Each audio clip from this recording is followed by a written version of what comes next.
Hello class 11 students. तो part 5 में question number 3 से स्टार्ट करते हैं।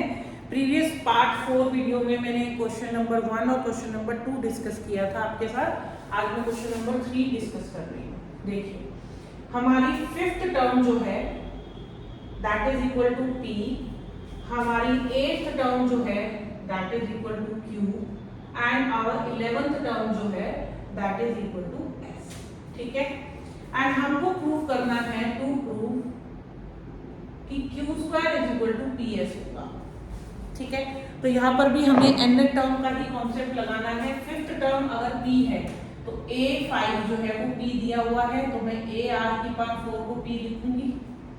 सेकंड, हमें एट्थ टर्म जो है वो q के बराबर दी है, तो a r की पावर 7 q होगी। इसी तरह से a11 जो है वो s के बराबर है, तो a r की पावर 10 जो है वो s के बराबर होगी। अब जो हमको प्रूव करना है उसमें मैंने LHS ले लिया है व्हिच इज q स्क्वायर। तो q स्क्वायर का मतलब होगा a r की पावर 7 का होल स्क्वायर। खोलेंगे तो a का स्क्वायर आएगा और r की पावर 14। पावर के ऊपर पावर जब होती है तो मल्टीप्लाई हो जाती है। इसी तरह से हम RHS ले लेंगे। RHS में हमें PS दिया है, तो p की जगह a r की पावर 4 आएगा और s की जगह पे a r की पावर 10। तो a और a बन जाएगा a स्क्वायर, r की पावर 4 और r की पावर 10। तो since LHS equal to RHS hence. ठीक है, तो बहुत ही इजी क्वेश्चन था, ज्यादा कैलकुलेशंस भी नहीं करनी थी और साथ ही साथ a और r भी हमको यहाँ पर सब्स्टिट्यूट नहीं करना था। चलिए मूव करते हैं क्वेश्चन नंबर 5 पे, सॉरी क्वेश्चन नंबर 4 पे। तो ये हमारा थर्ड क्वेश्चन था। फोर्थ क्वेश्चन देखिए,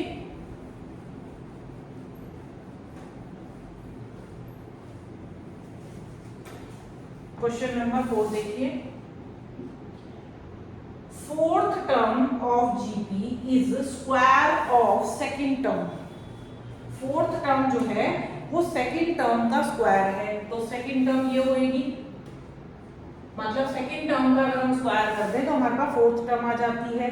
और साथ ही साथ हमें फर्स्ट टर्म मतलब a जो है वो -3 दी हुई है, हमको कैलकुलेट करना है सेवंथ टर्म।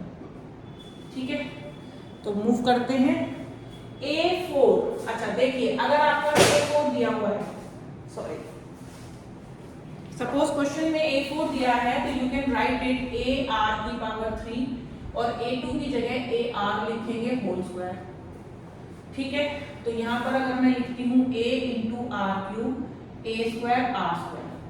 ठीक है, तो यहाँ पर आप कैंसिलेशन कर सकते हैं। देखिए आमने सामने भी कैलकुलेशन हो जाती है, मतलब कैंसिलेशन होता है।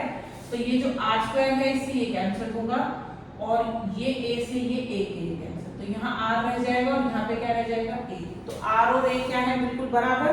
तो a की वैल्यू तो मैं जानती ही हूँ, तो r की वैल्यू और a की वैल्यू दोनों ही -3 है। तो हमें चाहिए a7 का मतलब a r की पावर 6 होगा, तो a की जगह डालेंगे -3, r की जगह पे भी -3 और होल पावर कितनी 6। ठीक है, तो -3 की होल पावर कितनी हो गई 7। आई होप 7 पावर तो हम सॉल्व कर ही सकते हैं, और कुछ नहीं तो आप नेगेटिव की पावर और को नेगेटिव लिख के 3 की पावर 7 लिख दीजिए। देखिए इसमें और इसमें डिफरेंस है, यहाँ पर होल पावर 7 है, मैंने नेगेटिव जो साइन है उसकी पावर को 7 को सॉल्व करके नेगेटिव साइन लिख दिया। 3 की power 7 that is optional, multiply करना चाहते तो करिए, नहीं तो आप इसको ऐसे भी छोड़ सकते हैं। वैसे कोशिश करिएगा ज्यादा बड़ा कैलकुलेशन ना हो तो कर दें। Now move to the fifth question, a part 2 4। ये आपको एक जीपी दिया हुआ है, आपसे पूछा है कि विच टर्म इज 128। आपकी कौन सी टर्म 128 के बराबर होगी। आई थिंक थोड़ा थोड़ा आपको क्लास 10 का एक याद आ रहा होगा, विच टर्म ऑफ दिस, इस तरह के क्वेश्चन पूछे जाते थे। तो विच टर्म पूछा है, मतलब आपको टर्म का पोजीशन पता लगाना है। तो एन टर्म का ही हम फॉर्मूला लगाएंगे, तो an का फॉर्मूला होता है a r की पावर n-1। कौन सी टर्म पता लगानी है 128, a की जगह डालेंगे 2।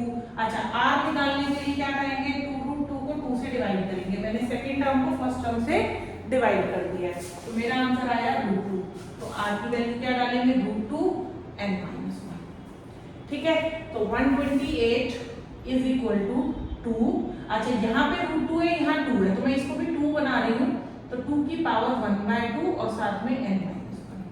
रूट 2 को हम क्या लिख सकते हैं, पावर 1/2। अब यहाँ पे 2 की पावर 1 है और यहाँ पर ये है, तो दोनों पावर्स क्या हो जाएंगी, ऐड।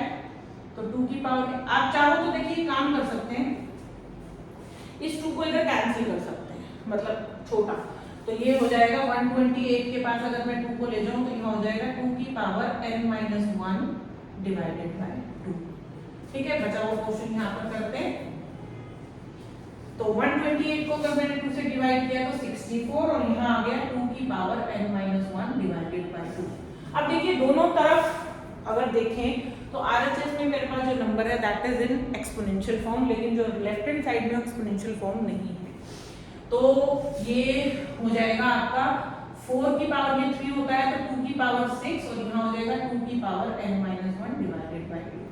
अब दोनों के बेस हो गए हैं सेम, तो अब हम पावर्स को कंपेयर कर सकते हैं। तो 6 is equal to n-1/2, 12 is equal to n-1 and n की वैल्यू 13। तो n की वैल्यू यहाँ पर 13 है। Therefore 13th term is 128। आप चाहे तो चेक कर सकते हैं, 13th टर्म निकालिए अपनी ज्योमेट्रिकल प्रोग्रेशन की and that will come equal to 128। ठीक है, now move to the second part of question 5 which is the b part. Same इसी तरह का आई थिंक उसमें क्वेश्चन है, चलिए देखते हैं क्वेश्चन क्या है हमारा। तो हमारा क्वेश्चन है b part, second term is 3 and then 3√3 and this. तो इसमें भी हमसे पूछा है विच टर्म इज 729, कौन सी टर्म हमारी 729 के बराबर होगी। ठीक है, तो थोड़ा स्पेस बनाते हैं, देखिए सेम इसी प्रोसीजर से हमें सॉल्व करना है। थोड़ा कैलकुलेशन डिफरेंट होगा क्योंकि हमारी टर्म्स और कॉमन रेशियो वगैरह सब डिफरेंट है, दैट्स व्हाई। तो सबसे पहले a लिख लेते हैं √3, r लिखने के लिए 3/√3 करेंगे। आई होप ये आपको क्लास 9th का कॉन्सेप्ट याद होगा। यहाँ √3 से रेशनलाइज कर सकते हैं तो ये आ जाएगा 3√3 डिवाइडेड बाय 3, आंसर इज √3। ठीक है, तो हमारा जो कॉमन रेशियो है वो √3 है। Now move to our term. हमारे पास n टर्म का फॉर्मूला है ar की पावर n-1। हमारी 729 n टर्म है, a की जगह √3, r की जगह again √3 and power is n-1। अब जैसे पिछले क्वेश्चन में हमने 2 से डिवाइड कर दिया था, यहाँ देखिए पॉसिबल नहीं है क्योंकि √3 से डिवाइड करना थोड़ा कॉम्प्लेक्स हो जाएगा। तो √3 की पावर हम लिखेंगे 1 प्लस n-1, दोनों की पावर हमने ऐड किया, √3 ही रखा है। तो ये हो जाएगा √3 की पावर कितनी, n। अब क्योंकि यहाँ पर 729 जो है उसमें रूट नहीं है, सबसे पहले देखते हैं 729 किसका होता है। 729 अगर आपको पता है तो बहुत अच्छी बात है, नहीं पता तो आप इसको प्राइम फैक्टर करके देख सकते हैं। बेटा 27 का स्क्वायर होता है। ठीक है, अच्छा देखिए ये जैसे मैं कर रही थी ना, मैं पूरा करके दिखा देती हूँ आपको।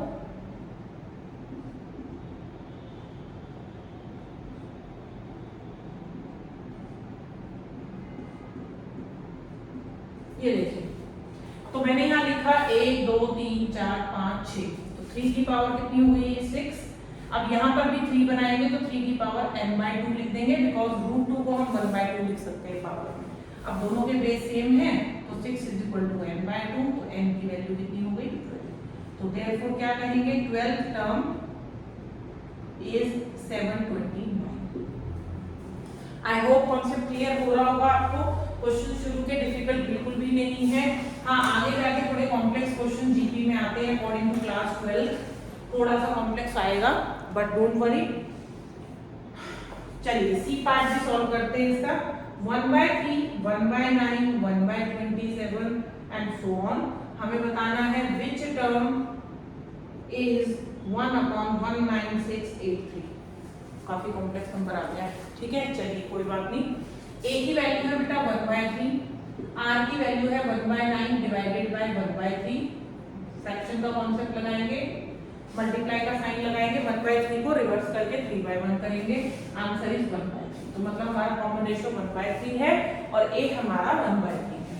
हमें n टर्म का फॉर्मूला लगाना है, a r की पावर n-1 इसकी जगह लिखेंगे 1/19683, ए की जगह लिखेंगे 1/3, आर की जगह 1/3 whole power n minus 1। Again यहाँ पर पावर को हम क्या करेंगे, कंबाइन कर लेंगे, तो हमारा 1/3 की होल पावर हो गई 1 प्लस n माइनस 1 से 1 कैंसिल, 1/3 होल पावर कितनी हुई n। अब यहाँ पर ये नंबर इतना बड़ा है, इसका स्क्वायर या क्यूब या पावर 4 लिखना हमारे लिए पॉसिबल नहीं है। प्राइम फैक्टर करते हैं 19683,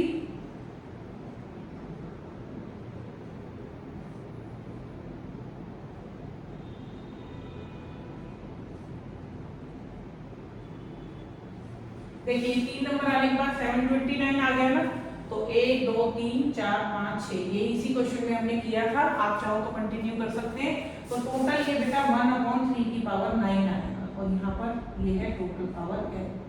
तो हम इसको लिख सकते हैं, इसको देखिए होल पावर 9 भी लिख सकते हैं आप, तो ये n की वैल्यू जो है वो 9 होगी। इसका मतलब 9th टर्म जो होगी वो ये इसके बराबर होगी 19683 के लिए। ठीक है, तो इस तरीके से हमने ये 3 क्वेश्चन सॉल्व करे हैं। मूव करते हैं अगले क्वेश्चन की तरफ। चलिए, तो क्वेश्चन नंबर 6 देखिए।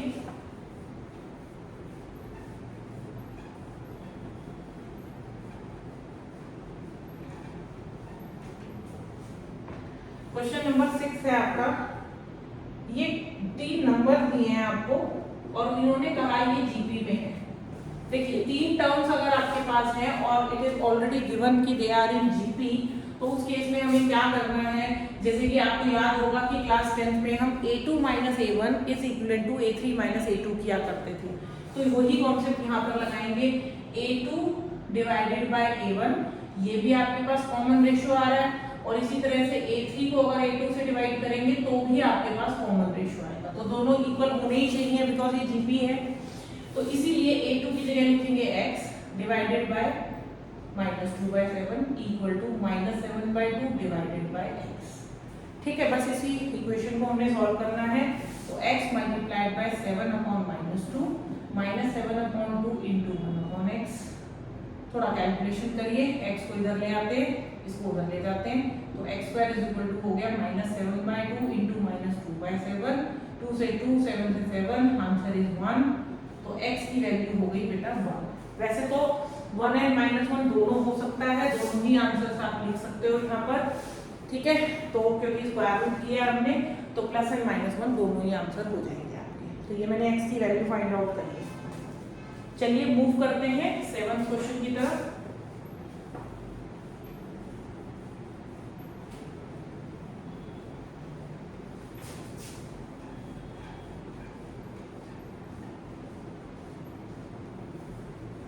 चलिए 7th क्वेश्चन है हमारा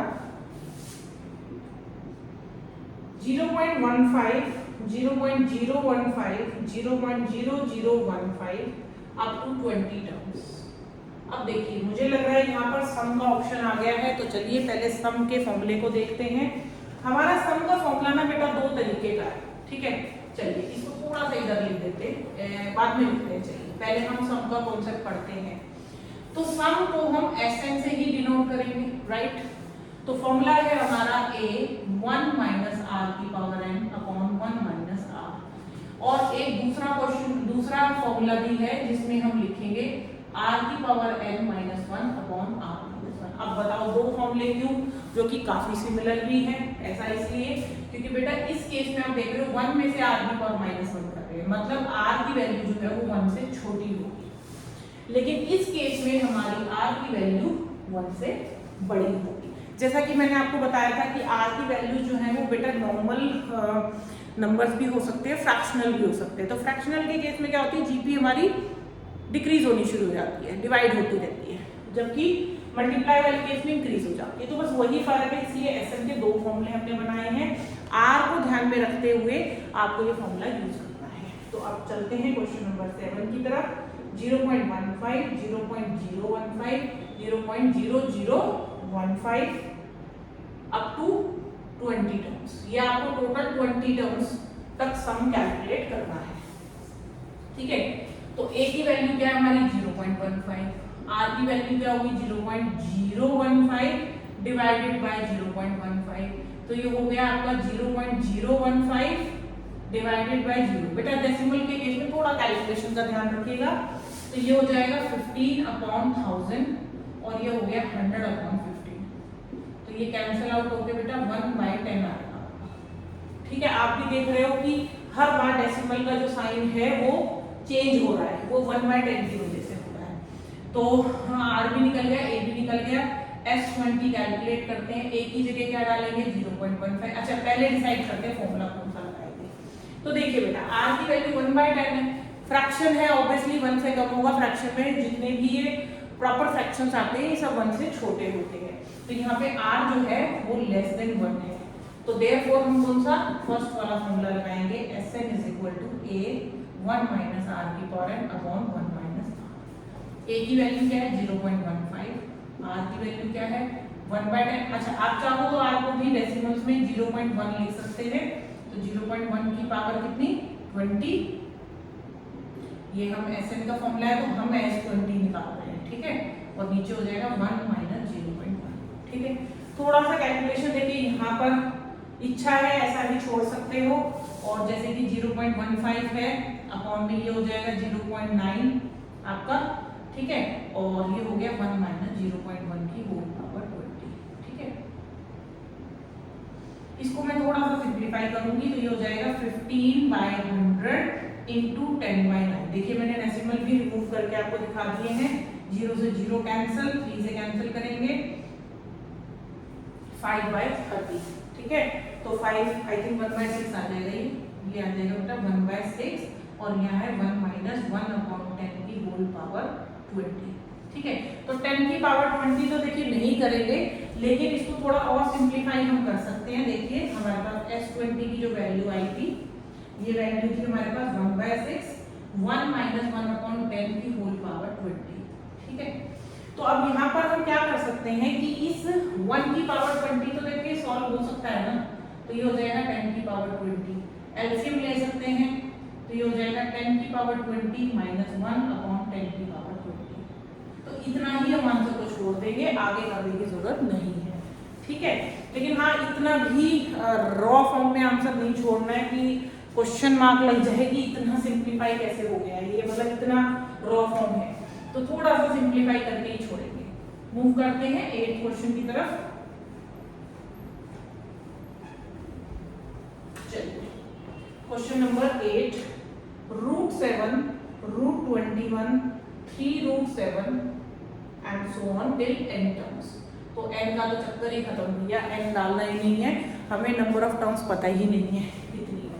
तो हमारे पास a है बेटा √7, r की वैल्यू होगी √21 डिवाइड बाय √7। अब देखिए इसमें छोटी क्लासेस के कॉन्सेप्ट बहुत स्ट्रॉन्ग होने जरूरी हैं, अदरवाइज आप कहीं ना कहीं मिस्टेक करोगे। तो √3 × √7 लिख सकते हैं √21 को, और ये कैंसिल आउट √3। अब इसको हमें Sn निकालना है, लेकिन हमें पहले डिसाइड करना होगा कि हमारा r जो है वो बड़ा है या फिर छोटा। आप खुद सोचो, √3 की वैल्यू 1.732 होती है, शायद पढ़ी होगी आपने, और ये 1.1 से तो बड़ी ही होती है। तो इसलिए हम सेकंड वाला फॉर्मूला लगाएंगे a r की पावर n - 1 अपॉन r - 1। ठीक है, a की जगह डालेंगे √7, r की जगह क्या डालेंगे √3 की whole power n - 1 upon r की जगह क्या √3 - 1। यहाँ पर सॉल्व करना मुझे नहीं लगता पॉसिबल है, इतना ही छोड़ देंगे आंसर को। ज्यादा से ज्यादा आप रेशनलाइज कर सकते हो, दैट इज ऑप्शनल, जरूरी नहीं है। चलिए मूव करते हैं अपने 9th क्वेश्चन की तरफ। स्क्रीनशॉट ले लीजिएगा और क्वेश्चंस को प्लीज खुद से जरूर ट्राई करिएगा। जब हम खुद क्वेश्चंस को ट्राई करते हैं तो कभी ना कभी ऐसा होता है कि कोई कैलकुलेशन जो मैंने करी है हो सकता है आपकी हो जाए, लेकिन जब खुद करो तो शायद ना हो। तो प्लीज मुझे कमेंट करके फिर जरूर बताना कि आपको कैलकुलेशन के किस पोर्शन में बहुत प्रॉब्लम आई, मैं उसको और डीपली थोड़ा सा इलैबोरेट करके समझा दूंगी आपको। क्वेश्चन नंबर 9 देखिए, 1 - a square - a³ till n terms. ठीक है, तो ये कुछ आपके पास टर्म्स दी हुई हैं और इनका भी सम n टर्म्स तक आपको कैलकुलेट करना है। यहाँ पर साथ ही साथ a की वैल्यू -1 लेने के लिए मना किया गया है। बताती हूँ क्यों। a is not equal to -1। Reason, अगर आपने -1 ले लिया तो ये हो जाएगा 1 और ये हो जाएगा -1। ठीक है, है कुछ, मतलब इन्होंने रीजन दिया है कि इफ, ये मतलब एज्यूम करके चलना है कि ए जो है -1 के बराबर नहीं है। हो सकता है कि कैलकुलेशन करें उसमें आए तो हम उसे नेग्लेक्ट कर देंगे। तो ए की वैल्यू इसमें 1 है, आर की वैल्यू होगी -a divided by 1 which is -a। हमको यहाँ पर एस एन का फॉर्मूला लगाना है। तो पहले देखते हैं आर की वैल्यू, देखिए -a आ रही है, राइट। तो अगर आर की वैल्यू -a आ रही है तो ऑब्वियसली 1 से तो छोटी ही है ना, नेगेटिव नंबर तो 1 से छोटे ही होंगे।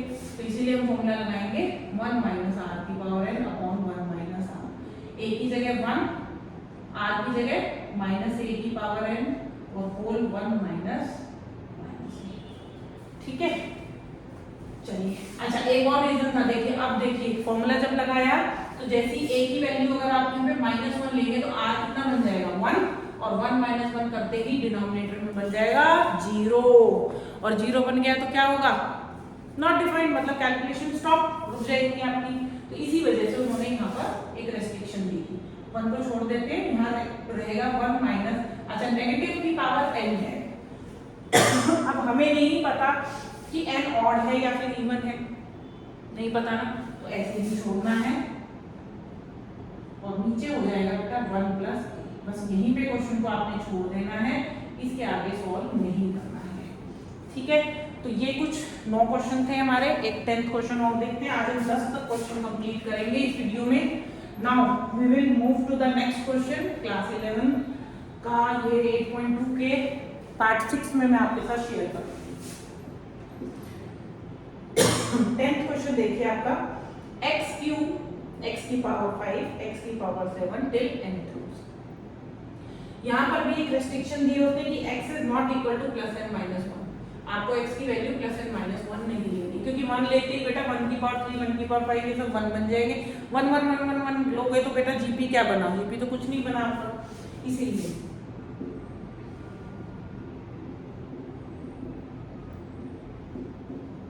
ठीक है, लॉ ऑफ एक्सपोनेंट लगाया है, पावर सब्ट्रैक्ट हो जाएगी, तो r की वैल्यू x² है। अच्छा देखिए, r की वैल्यू x² आई है, थोड़ा सा दिमाग लगाओ। अगर मिनिमम वैल्यू भी सपोज 1 तो लोगे ही ना r को, 1 तो वैसे भी मना किया है उसने 1 नहीं लेना, तो x की वैल्यू अगर आप 2 भी लेते हो तो भी बेटा 2 का स्क्वायर 4 आएगा, और वैल्यू जो होंगी वो आपकी r की वैल्यू कभी भी नेगेटिव नहीं आएगी, तो 1 से तो बड़ी ही है सारी। तो इसीलिए हम जो फॉर्मूला लगा रहे हैं वो है a, ये 1 से बड़ा है ना आपका, सॉरी 1 से, हाँ 1 से बड़ा है, तो इसीलिए हम यहाँ लगाएंगे r की पावर n-1 अपॉन r। ये हमारा सेकंड वाला फॉर्मूला है। एक की जगह डालेंगे x क्यूब, r की जगह x² का whole power n-1 upon x² x की पावर 2n -1 अपॉन x² -1। ठीक है, कैंसिल आउट मत करना ना, ये कैंसिल नहीं होते। ठीक है, यहीं पे ये हमारे 10 क्वेश्चन कंप्लीट होते हैं एक्सरसाइज 8.2 की। प्लीज मुझे कमेंट करके जरूर बताना आपको वीडियो कैसी लगी और आपको कितनी हेल्पफुल है। कुछ बच्चे आप में से ये हैं, ऐसे भी हैं जो इस चैप्टर को एक डर, फियर बनाकर बैठे कि ये चैप्टर बहुत डिफिकल्ट है। हो सकता है आपके स्कूल में जब ये कवर करा जा रहा हो आप नहीं समझ पा रहे होंगे, बट आज मैं कोशिश यही कर रही हूँ कि आपको बहुत ज़्यादा बल्क में क्वेश्चन ना कराकर जितने भी क्वेश्चन हम क्लास में कर रहे हैं इस वीडियो में वो आपको सब क्लियर हो। तो मुझे वीडियो में कमेंट करके जरूर ये बताना कि आप इनको कैसे यूटिलाइज कर रहे हो, प्लस आपको और क्या डिटेलिंग देखनी है। अगर एग्जाम्पल्स देखने हैं तो मैं एक्सरसाइज के क्वेश्चंस कराने के बाद एग्जाम्पल्स के क्वेश्चन, प्लस एक एलिमेंट्स की बुक आती है जिसमें कि एक्स्ट्रा क्वेश्चन एग्जाम्पलर के होते हैं, मैं एग्जाम्पलर के भी कुछ क्वेश्चन डिस्कस करूंगी, प्लस RS एंड RD के भी। तो फर्स्ट ऑफ ऑल प्रेफरेंस यही है कि चैप्टर को कवर करेंगे NCERT से ताकि बेस हो जाए स्ट्रॉन्ग, एंड उसके बाद हम लोग मूव करेंगे नेक्स्ट रेफरेंस बुक्स को। Okay, so till then keep watching and keep practising. Bye.